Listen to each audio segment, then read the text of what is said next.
Life of Jesus, a devotional study by Melva Purkis.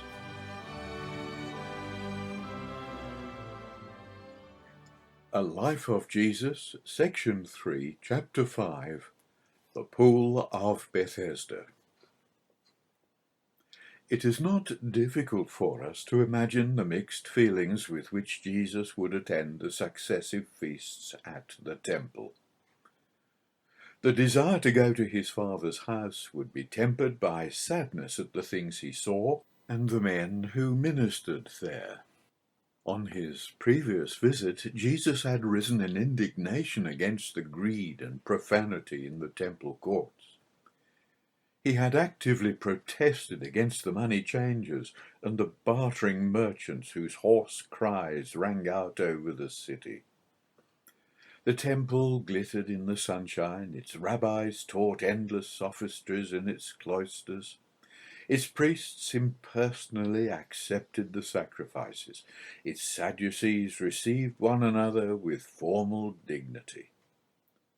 But God was not in their thoughts, and his glory had departed from their midst. In the shadow of the north wall of the temple, behind the stalls of the merchants near the sheep gate, there was a scene which was strangely remote from the activity of the temple. A scene which revealed human suffering at its saddest level. On the steps of a great five-arched portico overlooking the Pool of Bethesda crowded a multitude of people in every stage of disease and impotence.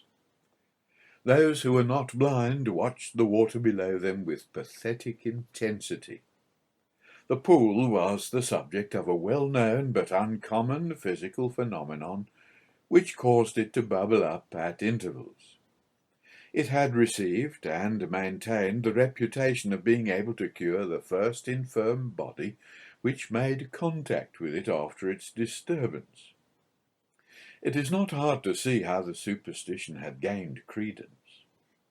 The power of faith over the body, particularly in cases of nervous disorders, is too well known to need emphasis. There were enough apparent cures to draw sufferers to its edge in the hope that they might be the subjects of what they believed to be angelic ministration. The two scenes within the city bore no relation to one another. High on the hill of Zion, the immaculately robed priests observed the temple ritual aloof and impersonal. In the shadows of its walls, the halt, the blind, and the withered waited for the movement of the water. Jesus, attending the feasts at Jerusalem, left the temple and, making his way through the thronged streets in the northeast corner of the city, stood in the midst of the suffering, expectant multitude. The water had not yet stirred, and the atmosphere was tense and silent as the impotent and their friends and relatives concentrated with a selfishness born out of the greatness of their pain and need for the first shimmer of movement. Jesus watched the pitiful sight until at last he found the saddest case of all. A man was lying on the steps with no one to assist him. For 38 years he had endured his infirmity. Despair was written on his face. Jesus stood over the man, but his presence awakened no response. The man did not know him, had no faith in him, and made no demands of him. Suddenly he heard a voice addressing him. "Wilt thou be made whole?" He looked up at Jesus. Had his case not been so hopeless, he would have resented an interruption that might have robbed him of his chance of healing. The despair in his eyes was emphasized in his voice. What faith he had still lingered in the black waters below him. "Sir, I have no man when the water is troubled to put me into the pool. But while I am coming, another steppeth down before me." Had the man at last found a friend who would lead him down to the water's brim? and find a place for him among those that crowded the lowest step? But Jesus directed his thoughts from such lowly expectation. His clear, strong command rang out, "Rise, take up thy bed and walk." Instinctively the man obeyed. He bent down and rolled up his pallet and stood up. He found a freedom of movement he had not known for nearly 40 years. He turned to face the one he had obeyed, but Jesus had gone. We can imagine the consternation that ensued. All eyes were turned up towards this chronic invalid, the unhappiest of them all, now moving among them with tears of joy rolling down his cheeks. The waters below bubbled and subsided unnoticed. There was a greater source of power and healing in Israel. The healed man walked through the streets toward the temple. Perhaps he was obeying the unrecorded instructions of Jesus. Perhaps he was anxious to express his gratitude to God in worship and sacrifice. It was typical of the rulers that when they saw this familiar figure no longer dragging himself painfully along, but walking with quick, eager steps, they should overlook the transformation and remember only that it was the Sabbath day. In carrying his bed, he was guilty of bearing a burden. Had they greater insight, they would have been quick to discern that his bed truly had been a burden for 38 years. But it was not so on this glorious Sabbath. In answer to their angry questions, the man could only say that he was obeying the instructions of one who had made him whole. He could give them no information concerning the identity of his benefactor. But the healed and the healer came face to face in the temple, and there, appropriately, Jesus completed the cure he had begun on the steps of Bethesda. Characteristically, the spiritual remedy followed the natural one. "Behold, thou art made whole.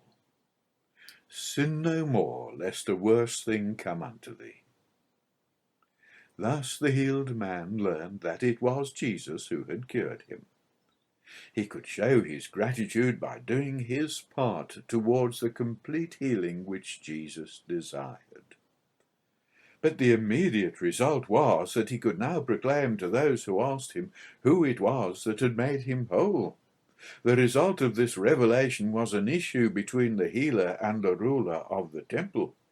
It led to the first complete statement of Jesus concerning his messiahship and his relationship with God, set forth with clearness and decision, and the first occasion upon which his death was sought by his enemies. The conflict was to be long and bitter. Finally, it was to be expedient that Christ should die for the people, but that hour was not yet. It is in the verbal conflict which ensued that we see the true meaning of the miracle and understand why John, moved by the Spirit, selected it as one of the 8 signs of his gospel. The first issue was briefly dismissed. It was the subject of the Sabbath, and in answer to that challenge, Jesus said quite simply, "My Father worketh hitherto, and I work." As he so often did, Jesus, in a brief sentence, widened and deepened the whole conception of the problem and exposed the futility of the endless arguments and meticulous pronouncements of the scribes. He showed them by implication that God rested on the Sabbath day for the blessing of mankind. He blessed it and sanctified it. To sanctify is to set apart for his service. Had not he thus truly kept the Sabbath? Had he not blessed this impotent man with physical and spiritual health? But in justifying his action, he had exposed himself to a much more serious charge. Therefore the Jews sought the more to kill him, because he had not only broken the Sabbath, but also said that God was his Father, making himself equal with God. In answering that charge, Jesus both fully revealed himself and his mission and indicted his accusers. He also plainly showed the connection between his case against the religious leaders and his healing of the impotent man. We see why he left the temple and went down among the suffering people. His words are not so much an angry denunciation as a sad recognition of a fact. He began at a point which immediately laid bare their fundamental mistake. You, he said in effect, have only seen a man carrying a bed on the Sabbath. You knew, but ignored the fact that the man had been the subject of divine restoration.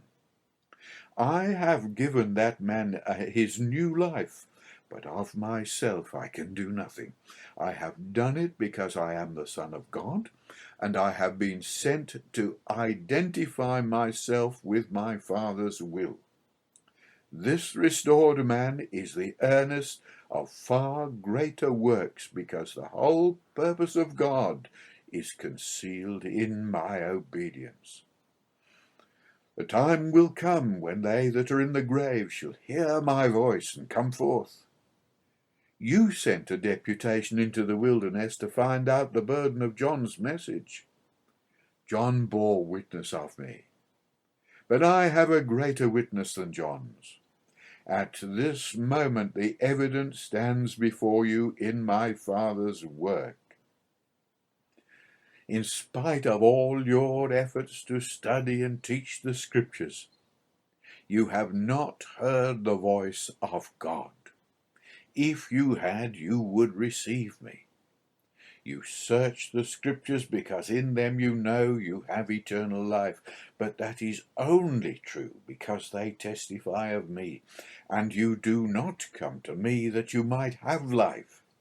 You put your trust in Moses. But Moses condemns you because he leads you to me and you reject me. The action of Jesus in turning from the temple to Bethesda assumes a new significance in the light of his words. The true scene of his ministry was not among the subtle analysts of the law, but in the midst of suffering humanity, which knew only the greatness of its need and sought salvation with a faith which had degenerated into superstition.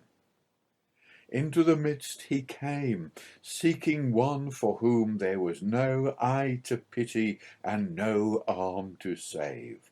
Without a plea for help, he came in his grace to bring salvation. It was altogether right that the next meeting should be in his Father's house. It was right that the healed man should give the answer to those who asked him, that Christ hath made him whole.